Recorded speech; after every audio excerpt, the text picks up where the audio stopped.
Hindi pa kami nakatawid na sa Maniko. Dito muna kami. Pahinga lang.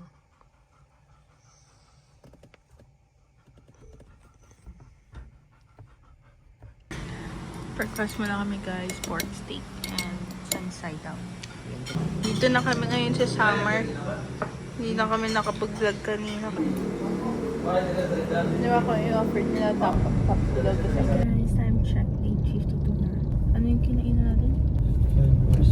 Tapos nakaligo din kami. 165 yung food. Tapos ligo is 20 pesos each. So 205 pesos total. Then biyahe ulit kami. Dito pa kami sa Catbalogan Diversion Road. And 6 hours travel time papuntang San Ricardo Port. Ito yung daan naman ngayon. Atok pa rin ako guys. Atok pa kami. Hindi na kami nakapag-vlog kanina. Ako lang, tulog ako. Siya lang yung gising, nagda-drive. Tapos nung hindi na talaga kinaya, nag-park kami dun sa may gasoline station.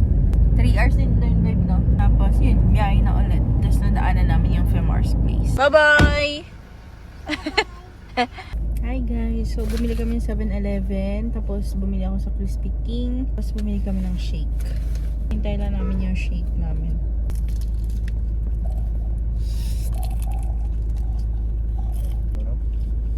May mga ganito lang siya.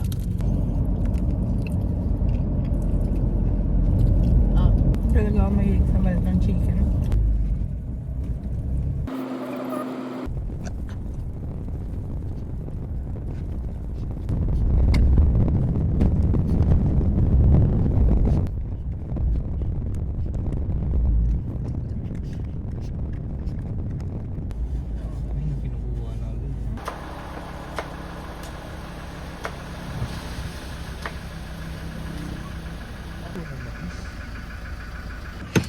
Ada lang ido ha.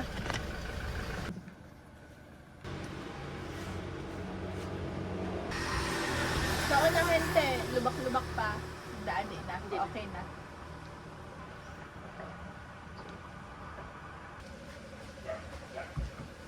Okay.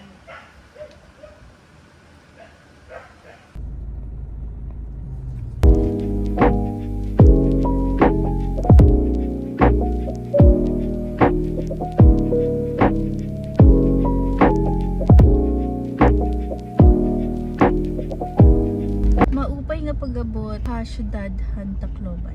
Ito na yung second namin guys, full tank. This sa Shell Tacloban. Yan na naiwan sa namin. Sa labas ng Shell guys, may car wash dito. Malit. Are you scared? Ligo ang car.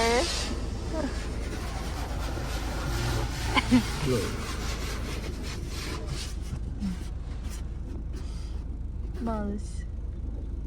Naka-alert ka. Naka-alert ka. Ang ilang sabi. Nami, guro ganyan yung bidet mo, babe, no?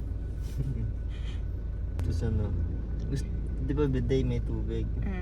Tapos dapat may bidet din na foam ng soap na lumalabas. Hindi ka na magkakawak. Nami, no?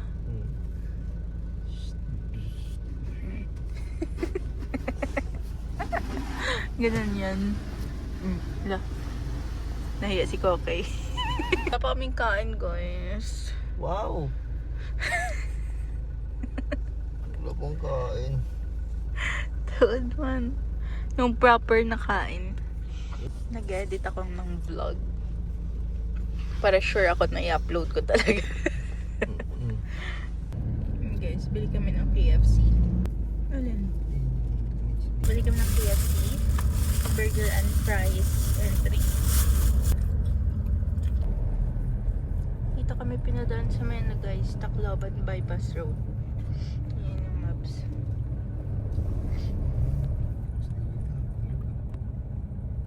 Tapos kaliwa. No? 3 hours and 38 minutes. Away kami from San Ricardo.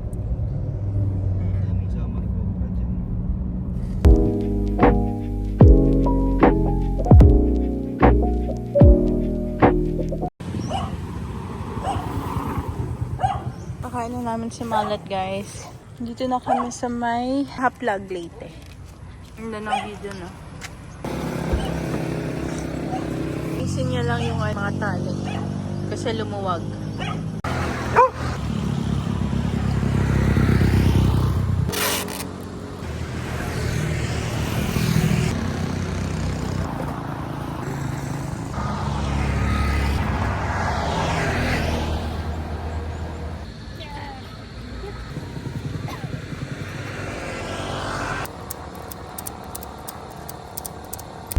Guys, di kami nakaabot na nakita namin yung view ng Agas-Agas Beach. 6:22 na. Pa yung biyahe.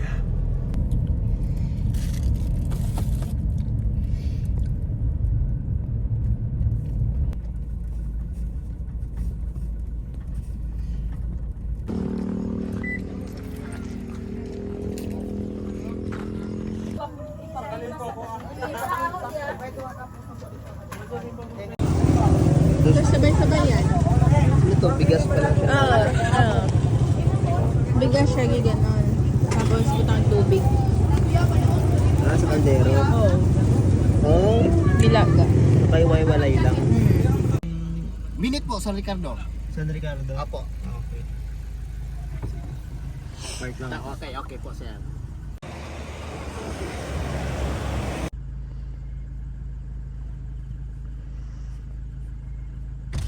Liluan.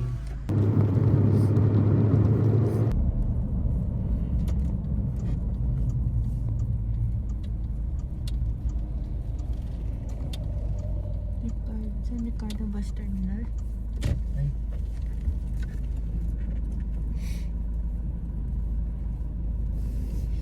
Bus pala ito.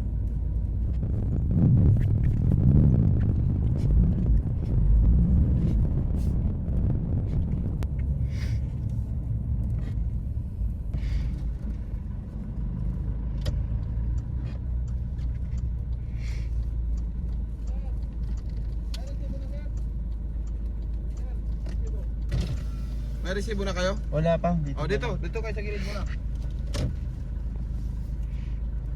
Ang tapang. Op, gilid lang, gilid lang. Ops. Diyan na, sir. OR, sir. Sa anong air shipping Dito. line? Sa amin. Gilid Okay, ka lang. okay na yan, sir. Okay na yan. OR, sir lang. Ilan kayo, sir? Dalawa. Anong barko? Ayan. Alis. Okay na yan, sir. Ha? Para dito kayo sa... Dalawa lang kayo, sir. Anong barko yan? Ha? Anong barko? Montenegro Shipping Lines. Montenegro. Ha? Wala pa yung 5. Hinintay natin. Oh, yun kasama ng ano. Oh, ba't sila? Ha? Yung resibo na lang sa Matnog, ma'am, kung mayroon kayo. Yung envelope. Wala na eh. Yung envelope kan yung kahapon. Yung resibo na sa Matnog. Wait lang ba?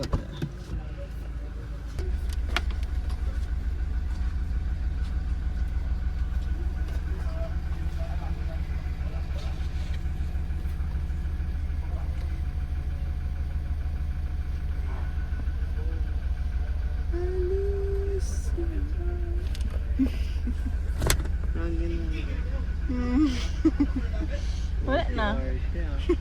Oh, naka. 2 Indio sa sakya, tapos si ma'am 196. Ricky lahat.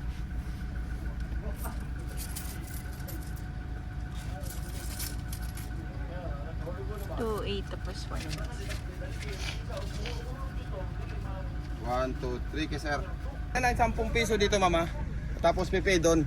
Doon na lang kayo magparada sa loob. 2,800 daw yung bayad sa barko. Tapos 196 pesos. Passenger. Pero dito naman sa San Ricardo walang bayad yung driver.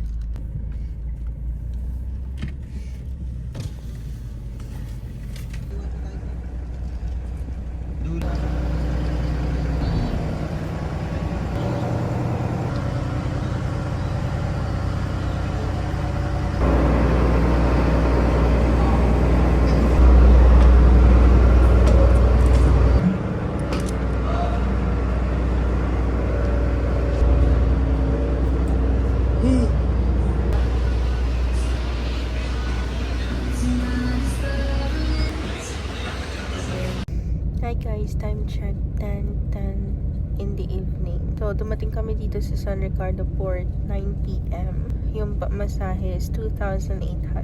Sasakyan kasama niyo yung driver. Tapos may passenger fare na 196 pesos ako lang.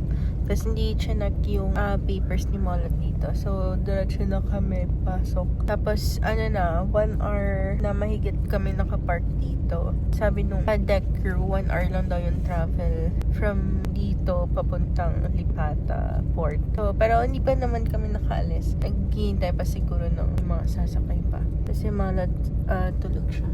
I-edit lang siya. Kailangan niyang trabahuin sa shop. Tapos ako nag-edit lang din ako ng video natin. Yung vlog natin ngayon. So, nag-dinner pala kami kanina. Dito sa may Baywalk. Tapos pagdating dito, bumili lang ng snacks. Mahal yung nila dito, yung snacks nila. Yung binili kong C2 plus pillows, 90 pesos na yun. So, okay talaga na may baon kayo. So, yun lang naman. Naghihintay lang kami magpuno yung Roro. Okay na naman, 1 hour lang naman yung biyahe. Then, yung Roro ngayon is Montenegro Lines. Yung sinakyan natin kagabi is fast cut from Matnog to Allen Port.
Breakfast din si Malet.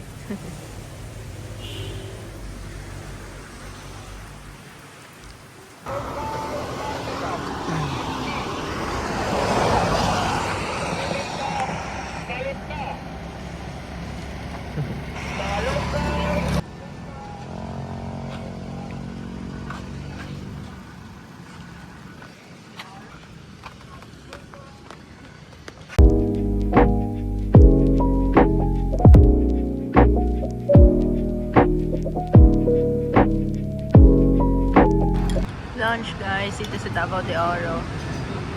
Sinigang na kambing and ginagmay. Tapos din si Malet.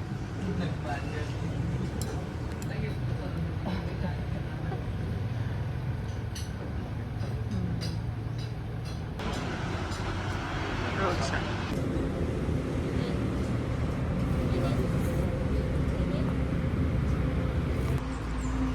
Guys, super sulit. Buy one, take one. 150 pesos. Bingsu. Oh. 150 lang. Buy one, take one. Right lang.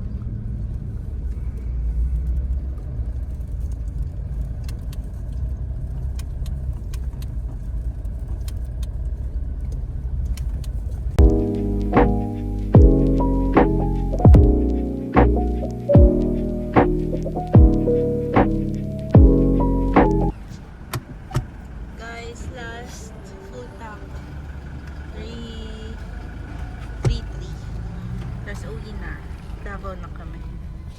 Shell Davao. Time check 6:02. So dami talaga namin guys. Stopovers. And 1 lag na lang 4 hours. 3 hours na lang pala. 3 hours and 45 minutes left. Tapos dito sa Davao, yun yung rates. Same lang? Same lang ba? Oh, same lang daw guys. 70, ganyan din sa Manila. 70. 71, 72. Mahal kasi yung fee power diesel. Welcome to Davao City!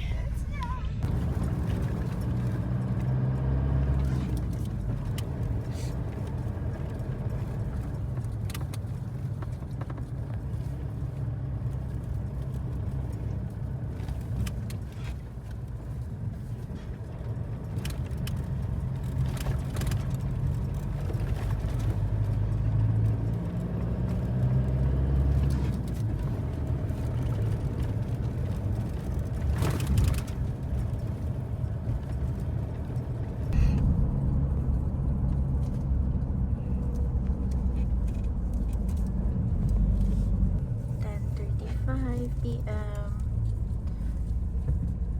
Welcome to the city of Coronadal.